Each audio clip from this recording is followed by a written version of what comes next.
Dari Bareskrim Polri kita akan jalan-jalan dulu ke Padang, Sumatera Barat. Duh, saya kalau ke Padang tuh bawaannya lapar pemirsa, karena makan Padang tuh enak banget. Tapi di sana udah ada Lina, kontributor kita yang siap memberikan informasi tentang beberapa orang kontingen PON dari Sumbar yang pergi dari tempat karantina di Padang, Sumatera Barat. Lina, selamat siang. Assalamualaikum. Waalaikumsalam, Sigit.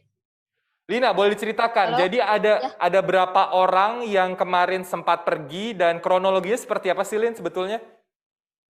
ya, Sigit. Jadi sebagian sekitar 17 orang pada Jumat 8 Oktober itu atlet, ofisial dan pelatih itu sudah tiba di Padang dari Papua.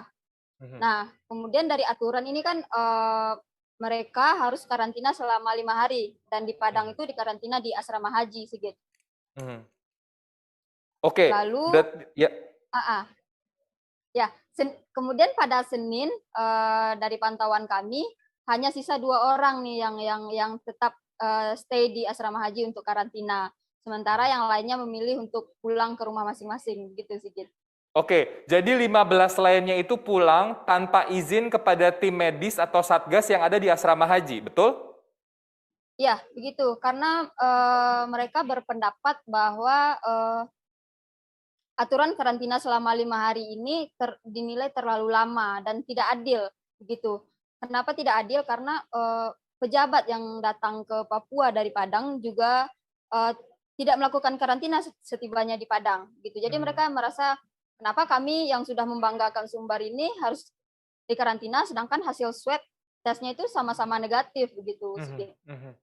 Jadi artinya tidak adil, mereka merasa para pejabat kok boleh nggak karantina, sedangkan mereka harus karantina. Itu alasan utamanya, Lin? Iya, iya, Baik. betul. Itu Terkait fasilitas di asrama haji, keterangan dari seperti pelatih Katolik. oke, Lina, terkait fasilitas yang ada di asrama haji, apakah cukup memadai atau ini mungkin jadi salah satu penyebab juga mereka akhirnya nggak betah gitu di karantina dan ingin pulang? Ya, asrama haji itu memang disiapkan untuk dari awal itu untuk pasien yang diduga kontak erat dengan pasien positif COVID. Mhm. Dan segala persiapannya sudah disiapkan oleh Satgas gitu. Untuk tenaga medisnya juga ada di sana. Mhm, mhm. Jadi fasilitasnya sebetulnya sudah memadai ya untuk tempat karantina ya, Lin? Iya, betul Sigit. Baik. Sampai sekarang bagaimana respons dari Satgas Penanganan COVID-19 Sumatera Barat atau mungkin dari tim medis yang ada di asrama haji, Lina? Ya, saya sudah konfirmasi ke Satgas, ke juru bicara Satgas untuk terkait pulangnya atlet-atlet dari asrama haji ini. Namun dari Satgas, dari juru bicara Satgas sendiri saya mendapat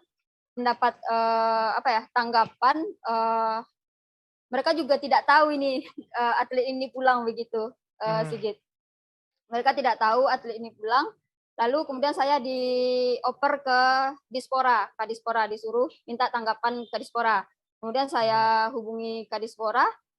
Nah dari Kadispora juga dilempar lagi ke Satgas gitu. Jadi udah saling Mhm. lempar ini. Kemudian Baik. saya hubungi Kepala Dinas Kesehatan Sumbar. Mhm. Uh, dari tanggapan beliau mengatakan bahwa ya kalau atlet mau pulang ya tidak bisa juga terlalu keras dilarang begitu. Gitu. Nah, ini jadi bingung ya sebenarnya ya kalau Ya, kita jadi sendiri bingung ya. jadi benar-benar. Baik, apakah maksudnya gini, ketika kita bertanya kepada para pejabat ataupun tim yang harus menangani, mereka saling lempar. Selain itu juga dari tanggapan kepala dinasnya sendiri bilang tidak boleh terlalu keras, sedangkan memang aturannya harusnya 5 hari. Jadi ini sebenarnya Ya, aturan. ruwet sekali ya, Lin? Iya, jadi tumpang tindih dan tidak Betul. saya juga bingung ini harus konfirmasi kemana lagi. Satgas sudah Ya, baik. Lina, terima kasih atas informasinya. Mudah-mudahan tidak ada yang kemudian ditemukan positif dari 15 orang yang sudah kembali ke rumah. Sehat selalu, Lina. Sampai jumpa.